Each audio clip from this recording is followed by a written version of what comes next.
আমাদের দেশে কেউ নিরাপদ না, তাহলে হাসিনা ও রাজাকার। বাংলার মানুষ আওয়ামী লীগকে অনেক আগে নিষিদ্ধ করছেন, আজকে সেনাবাহিনী সরকারের গোলাম হয়ে গেছে, বাবার হাতে লাশ হয়ে গেছে ছেলে। জি জি জি জি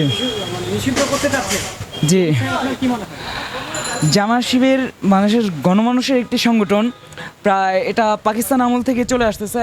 আল্লামা সাইদ আবুল আলা মওদুদী রহিমাহুল্লাহ যার প্রতিষ্ঠাতা ছিলেন, এটা প্রতিষ্ঠা লগ্ন থেকেই জনমানুষের সাথে ছিলেন। ঠিক আছে, দেখেন জামায়াতে ইসলাম বিএনপির সাথে জোটে ক্ষমতায় গেছিলেন এবং সাইদি শাহ হুজুর রহমতুল্লাহ আলাই তিনি এমপি ছিলেন।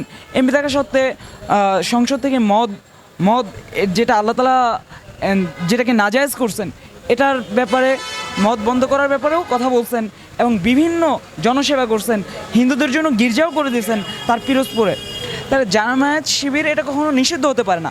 এখন বলছে তারা স্বাধীনতা বিরোধী। স্বাধীনতা বিরোধী কাকে বলে এটা আগে আমাদের জানতে হবে। তারা মুক্তিযুদ্ধের বিরুদ্ধে ছিল না। রাশিয়া ইউক্রেন যুদ্ধ হচ্ছে, হাসিনা বলতেছে আমি কোনো কারো পক্ষে না, ঠিক আছে, আমি যুদ্ধ বন্ধের পক্ষে। তাহলে জামায়াত শিবির যুদ্ধ বন্ধের পক্ষে ছিল। যুদ্ধ বন্ধের পক্ষে থাকার কারণে যদি পাকিস্তানদের রাজাকার হইতে হয়, মানে পাকিস্তানি বাহিনীর পক্ষে থাকে, মানে রাজাকার বলে, তাহলে হাসিনাও রাজাকার কেন? রাশিয়া বা ইউক্রেনের পক্ষে থাকতে হবে, ঠিক না? যদি রাশিয়া ইউক্রেনের কারো পক্ষে না থাকে, যদি যুদ্ধ বন্ধের পক্ষে থাকে, তাহলে জামায়াতে ইসলামও তো যুদ্ধ বন্ধের পক্ষে ছিল, তারা যুদ্ধ চায় নাই। যুদ্ধ না চাইলে সে যদি রাজাকার হয়, তাহলে হাসিনাও রাজাকার, ঠিক না? এই জন্য জামায়াত শিবির নিষিদ্ধ হওয়া এটা কোনো ক্রমেই বাংলার মানুষ এটা চান না। বাংলার মানুষ আওয়ামী লীগকে অনেক আগে নিষিদ্ধ করছেন। আজকের আন্দোলন, ছাত্র আন্দোলন, জি, এই আসলে যেভাবে ছাত্রদেরকে বাধা করা হচ্ছে প্রশাসন দিয়ে, এই বিষয়ে আপনার কি মতামত? প্রশাসন তো মানে বর্তমান সরকারের ক্ষমতার একটা লাঠি বলা যায়, ঠিক আছে।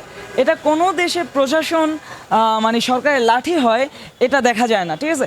আজকে সেনাবাহিনী সরকারের গোলাম হয়ে গেছে, যেরকম মিয়ানমারে সেনাবাহিনী অভ্যুত্থান হয়েছে, এরকম বিভিন্ন রাষ্ট্রের মধ্যে সেনাবাহিনী অভ্যুত্থান হচ্ছে, কিন্তু আমাদের বাংলাদেশের মধ্যে সেনাবাহিনীরা সরকারের গোলাম হয়ে গেছে। এটা একমাত্র আমাদের বাংলাদেশেই দেখা, এটা অন্য কোনো রাষ্ট্রে এরকম নাই যে সেনাবাহিনী সরকার দলীয় হয়ে যায়। জি, কতটুকু নিরাপদ মনে করছেন? আমাদের দেশে কেউ নিরাপদ না, এই মামুনরাও নিরাপদ না। যে আমাদের মামুনের অ্যারেস্ট হয়েছে না, মামুনদেরকে গুলি করে মারা হয়েছে। আমাদের এক ভাইয়ের থেকে একটা ঘটনা শুনলাম, এক এলাকার মধ্যে মা, ছেলে এবং বাবা জি তারা আন্দোলনের কর্মসূচি দেখতেছে, মানে বাহির থেকে কি হচ্ছে, হঠাৎ একটা গুলি আসা ছেলের গায়ে লাগছে, বাবার হাতে লাশ হয়ে গেছে ছেলে। সে কি আন্দোলনকর্মী ছিল না। আমাদের বাসতলায় একটি ঘটনা, ওখানে এক ভাই তার বাবার জন্য ওষুধ আনতে যাবে, মানে বাবার হাসপাতালে যাবে, তখন তাকে গুলি করে ফেলছে।